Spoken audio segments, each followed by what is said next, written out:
Hi, today I'll be talking about my PC, how I built it, and how you can build your own, and pretty much the history of how I built it. As you can see, it's on my screen right up here. It's pretty badass. So then, here's where it started. Now it started off with this HP Pavilion S5 1110 series from the Slimline form factor. Now, this thing had like a disk drive, and we have like USB ports, headphone jack, there's an SD card reader. This thing first came with Windows 7 and had a Pentium processor in it.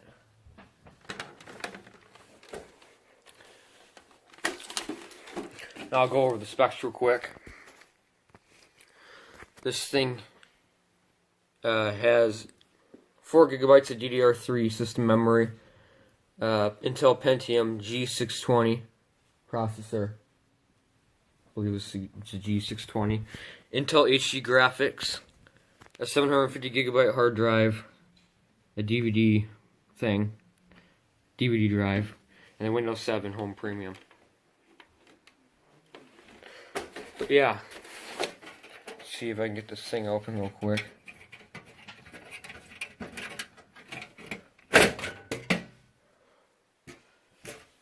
But as you can see, there is no hardware left to be seen in this case. I mean, this is where the disk drive used to go. The hard drives used to go down here. Power supply was right here. As you can see, it came out back this hole.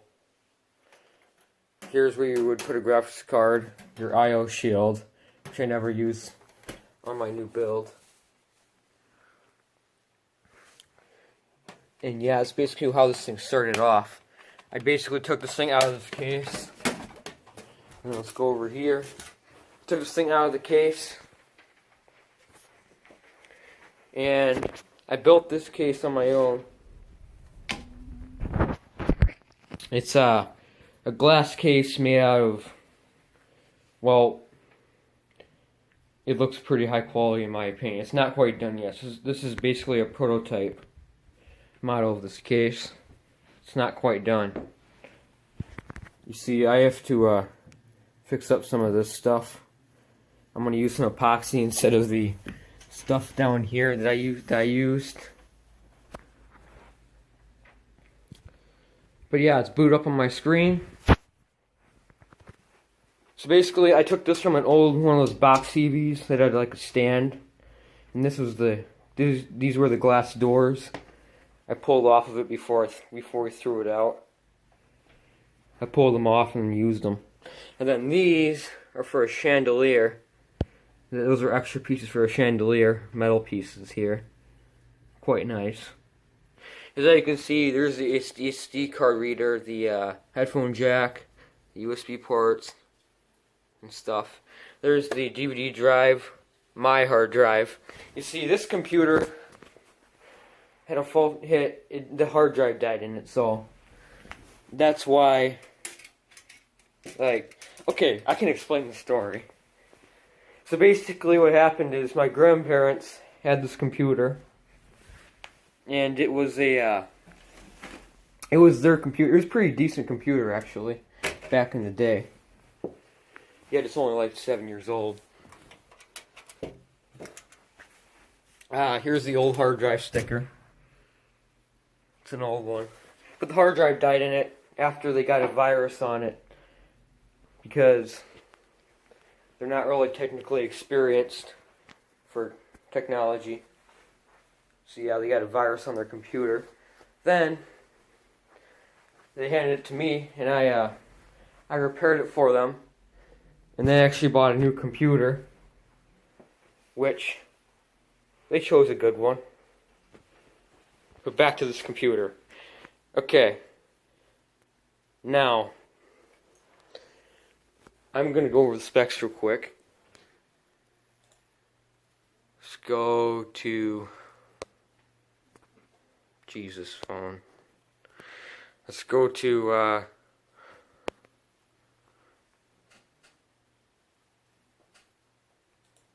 system. Scroll down a little bit. Go to about.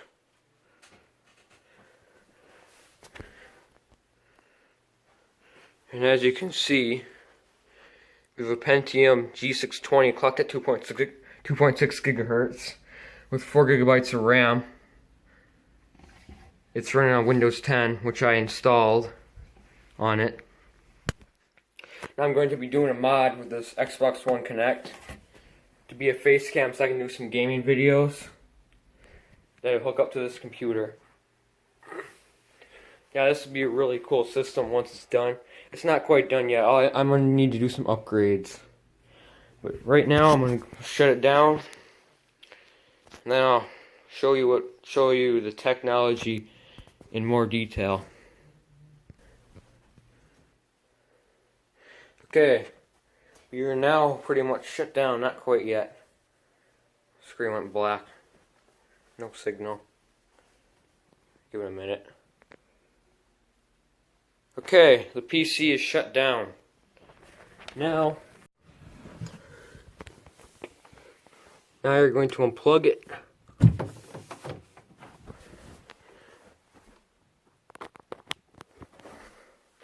Okay. Now I have my screwdriver here.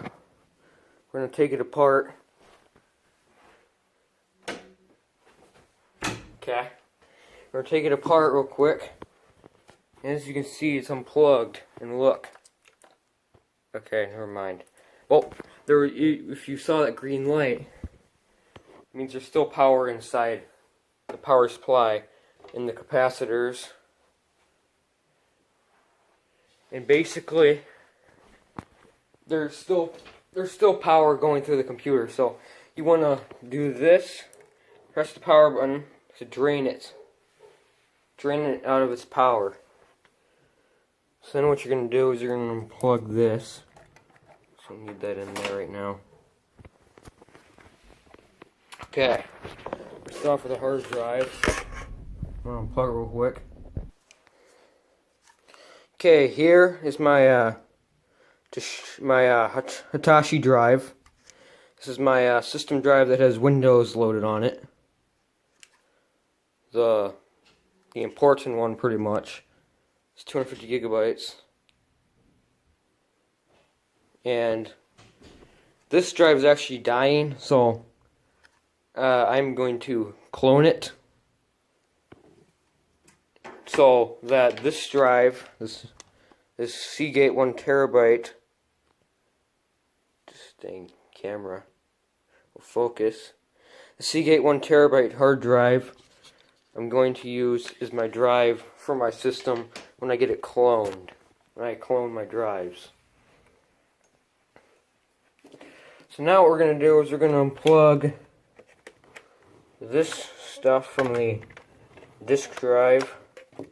As you can see, this is my disk drive. It's the one that was in that case over there.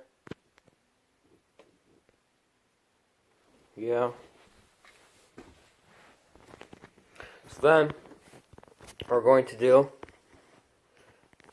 is we are going to remove the power supply.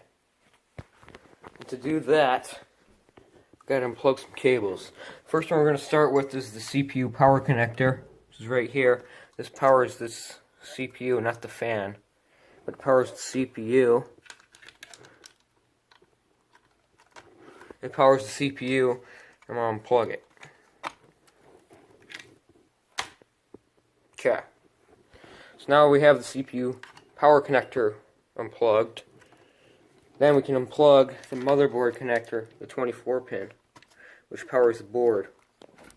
Hold on a second, I'm going to pause. I'm going to pair this with a Core i7 2600 or Core i5 2400, which will pair really good with my GPU. And yeah, I should have a really decent gaming system. This is the correct way to hold a CPU, by the way. You do not need a CPU installation tool. That's just stupid. we're going to set the CPU down right there. And if you're like me, and you get a computer from like your grandparents or something, you want to clean the CPU fan as best as possible. You can use like a paintbrush or something and just clean it up. I mean, it'll be all dusty and crap. Depending how long they've had it sitting around will determine how much dust you have in it and where they put it, I guess. So now what we're going to do is we're going to reassemble this system. Oh, and by the way, I put a Nintendo Wii fan in my South Bridge right here. That should keep it cooler. Now, you see this arrow on your CPU in this corner. Well, that'll line up with your CPU socket. Hold on a second. Okay. So, as you can see, right there, I don't know if you can see that right there, but hold on. Right there is an arrow. Now this matches up, this corresponds with this arrow on the CPU. And that's how you're going to install it into your board. So now we're just going to pull this back. This is correct. Now, you don't need a CPU installation tool. You just want to line it up. Don't really do it well in the video, but you just want to drop it into place. Once you got it all lined up there, you're gonna go like this, and then push the lever out and then in. And there, you successfully installed yourself a CPU. Now we're gonna put the cooler back on. It's always good to remember that your CPU fan connector is right there on the board, which means I'm gonna have to put it like this. See, there's 4 holes in the board right here. Well, that's where the CPU cooler goes.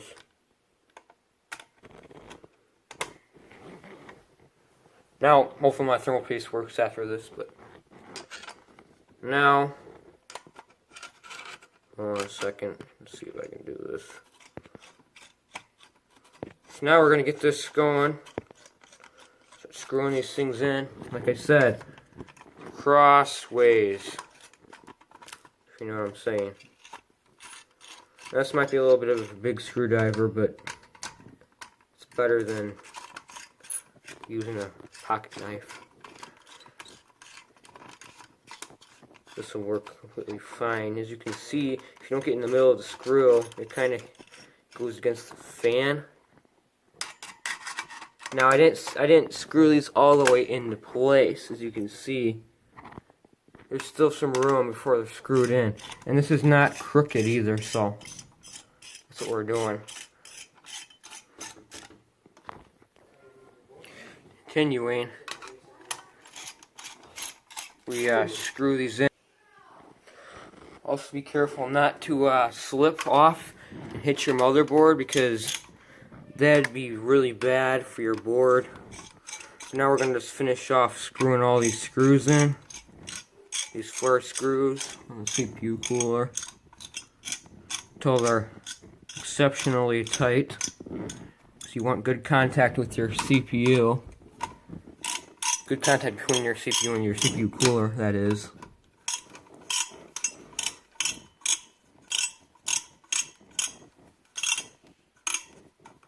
Okay, that one's tight.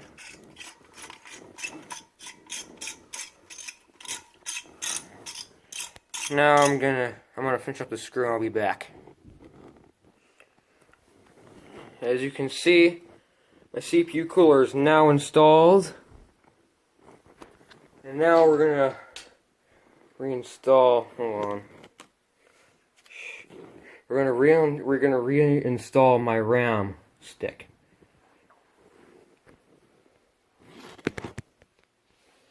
Okay, guys. So this is the socket we had it in. We're gonna go right here.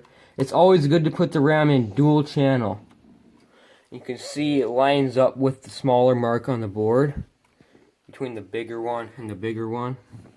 This is all lined up. On different boards it's different, so you gotta pay attention to that. You don't want to put your RAM in backwards. And you put it all put force on both sides and just push it in like that. And that's how you install your RAM. Now, like I said, it's way faster if you have dual channel, but this is what this motherboard came with, so that's what I have. I'll upgrade it later on. So now I forgot to plug in this, so we're gonna do that. Plug in the CPU fan connector.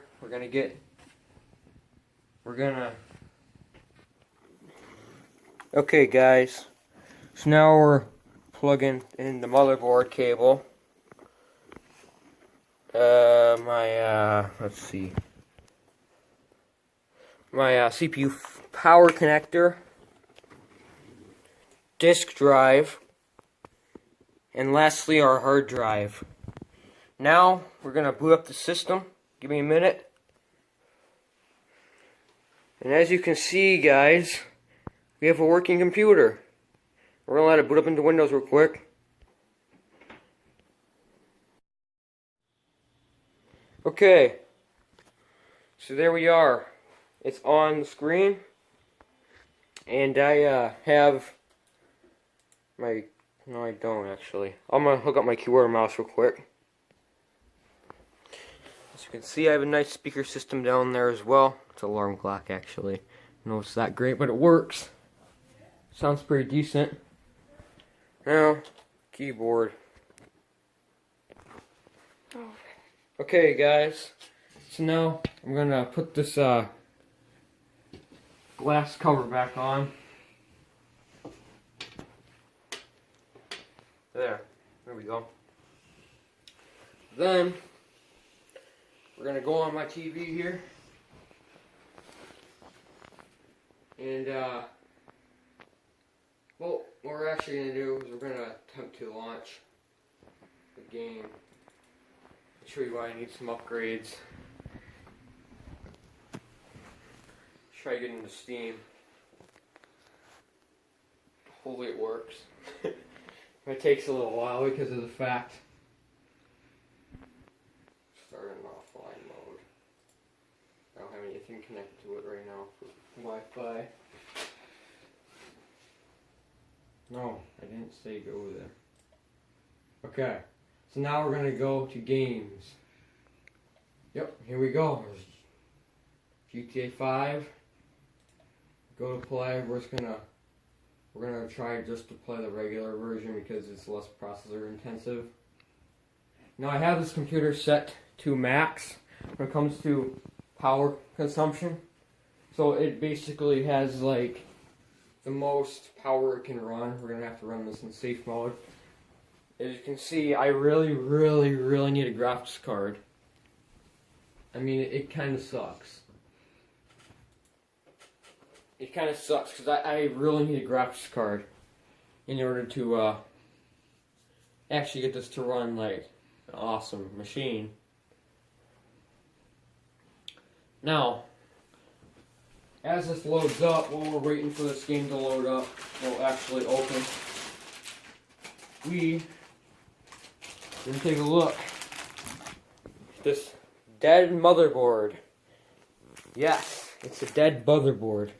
I've got this motherboard from another from an IT person, and he said this motherboard was dead.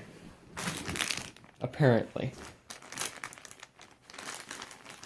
Now I'll show you guys this in another video. But as you can see, we don't need that open. But as you can see, we have the 4 RAM slots. This thing actually has, you can put up to 3 graphics cards in it.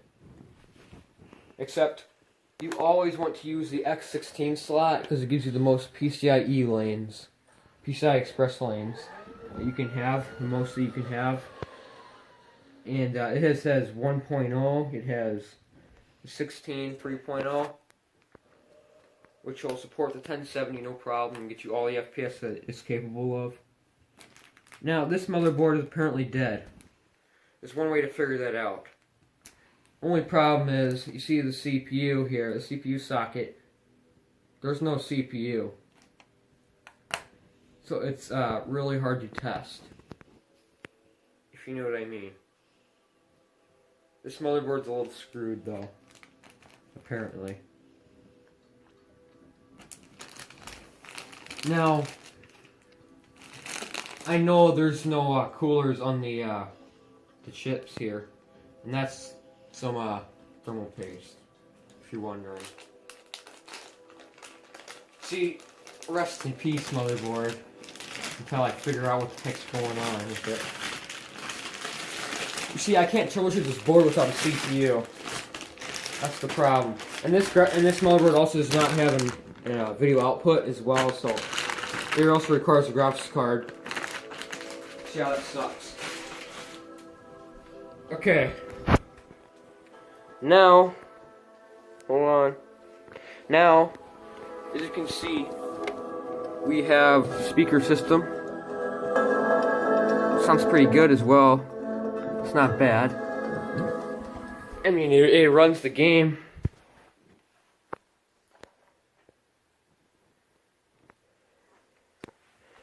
It runs the game pretty well.